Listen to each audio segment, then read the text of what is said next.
Mr. President, what do you think about the UK getting into business with China? Keir Starmer is in Beijing. Well, it's very dangerous for them to do that, and it's even more dangerous, I think, for Canada to get into business with China.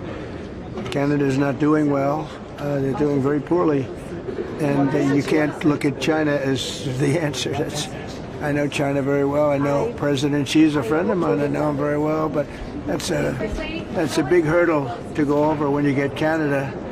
The first thing they're going to do is say you're not allowed to play ice hockey anymore. That's not good. Canada's not going to like that.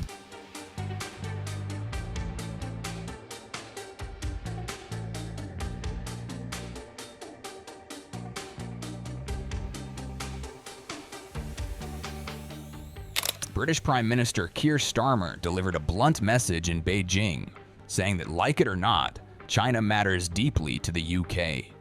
Meeting President Xi Jinping in Beijing, Starmer said closer engagement could strengthen both security and economic cooperation.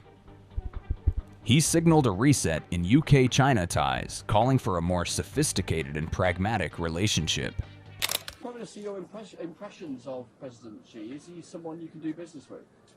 Yes, we had a very good, productive session with real concrete outcomes, and it was a real strengthening of the relationship, and that's in the national interest because, of course, there are huge opportunities here in China. It's the second biggest economy in the world, and that's why we've got such a big business delegation. A lot of the discussion was about how we open up access for those opportunities, focusing, as I always do, on how is this going to be delivered back in the United Kingdom, how does it benefit people back at home. And we made some really good progress on tariffs for whiskey, on visa-free travel to China, and on information exchange and cooperation on irregular migration, focusing particularly on small boats and engine parts. So a very good constructive meeting with real outcomes, and that's very much in our national interest. Yeah, tell us more about those concrete outcomes as you describe them, say on visa-free travel. What in specific terms have you agreed?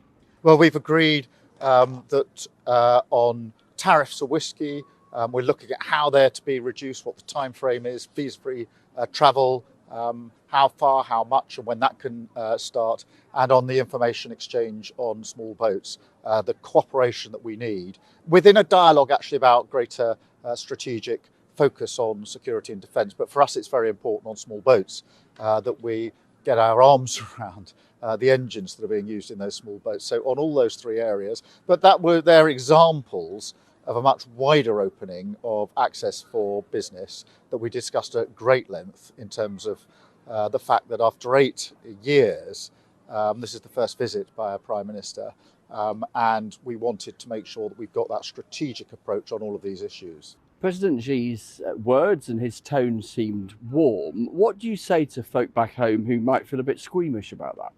Well, we did have a good meeting, and a long meeting as well. We had the formal parts, we had some informal parts, and then we continued over lunch. And so the relationship is in a good place, a strong place. And what I'd say to everybody here is that I always act in our national interest. And therefore the question for me is, how does this accelerate and deliver back at home? I know that whatever's going on in the world, the most important thing to the vast majority of people is the cost of living. So opening up access to business, opportunities, seizing those opportunities, which then gets reflected in better businesses, in jobs, in price reductions at home, really, really matter. And so we made real progress on all of those areas. Starmer-Xi talks marked the first visit by our British Prime Minister to China in 8 years after a long diplomatic freeze. Starmer spent nearly 3 hours with Xi across a formal summit and lunch, reflecting the importance both sides placed on the meeting. Xi acknowledged past twists and turns in relations and said they had not served the interests of either nation. The Chinese president added that Beijing was ready to pursue a stable and long-term partnership with Britain. Prime Minister Starmer, welcome to China. This is the third time that we engage with each other. It is also the first visit by the British Prime Minister after 8 years. In previous years, China-UK relations went through some twists and turns. It did not serve the interests of our two countries. Right now, the world is both fluid and turbulent. China and the UK are two permanent members of the UN Security Council and two major economies in the world. Be it for the sake of world peace and stability, or for our two countries' economies and people's livelihoods, it is imperative for us to strengthen dialogue and cooperation. In the past, Labour governments made important contributions to the growth of China-UK relations.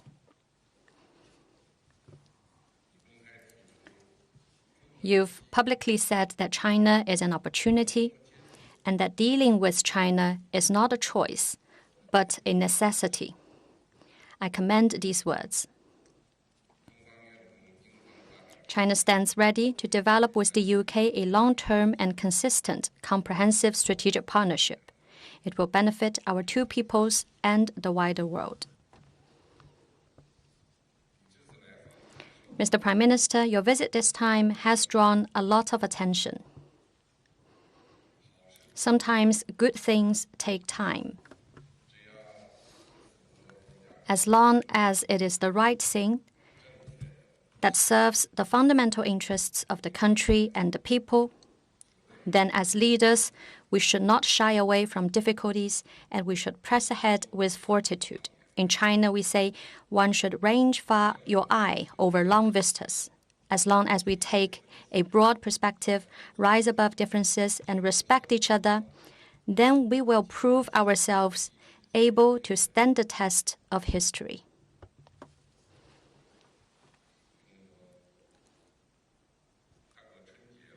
The Chinese Spring Festival is just around the corner. This coming Lunar New Year will be the year of the horse. So I believe your visit this time, at this moment, is a sign of auspiciousness, and our cooperation will also get off to a head start and open up new prospects for China-UK relations and our cooperation. Please also convey my cordial greetings to His Majesty King Charles III. Thank you. Starmer said discussions with China had made progress on reducing tariffs affecting British whiskey exports. Xi said that China is willing to actively consider granting unilateral visa waivers to British people. Starmer described the relationship as being in a strong place following what he called warm and constructive talks. The two leaders also bonded over soccer and culture, discussing English Premier League clubs and Shakespeare. Starmer gifted Xi a football from a Manchester United match, a nod to the Chinese leader's favorite team. The visit included more than 50 British business leaders, underlining London's focus on economic growth. This is the first time in 8 years that a British Prime Minister has been here on Chinese soil. 8 long years, a historic occasion, and we can feel that already.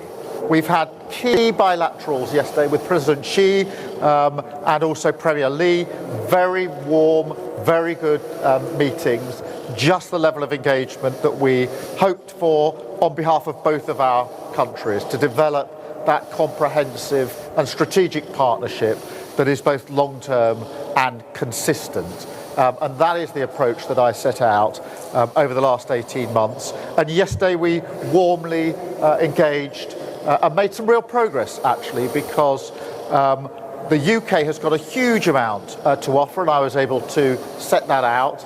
And as a result of our engagement, we've halved the tariffs on whiskey and also got visa-free travel to China for Brits. So really important access, symbolic of what we're doing with the relationship. And I wanted to showcase our delegation. We've got a great delegation of all the best, the top businesses across the United Kingdom, and cultural, sports and arts and museums are all travelling with us. So to our Chinese colleagues, I say please take the opportunity to mix with our delegation, because that engagement is so important. I fundamentally believe that the more we engage, the more we exchange, the more we take advantage of the opening of access to opportunities, business, art and culture and so many others, then that is the way that we build the mutual trust and respect that is so important. So thank you very much for your warm welcome. Thank you very much for being here. The most important thing today is that you all talk to each other. We had a reception last night. There was a real buzz in that reception because all of our delegation had the chance to talk to their counterparts and to advance the opportunities that they want to take. So let's make the best of this time. Thank you so much for being here. Enjoy today, but most importantly, make sure you talk to as many people in the room as you can. Forge those links, take those opportunities, because that's the way, from my point of view, we deliver back to the United Kingdom what we're here for, because we have great talent and expertise and businesses to share with you, and we want to take this relationship forward. So thank you very much.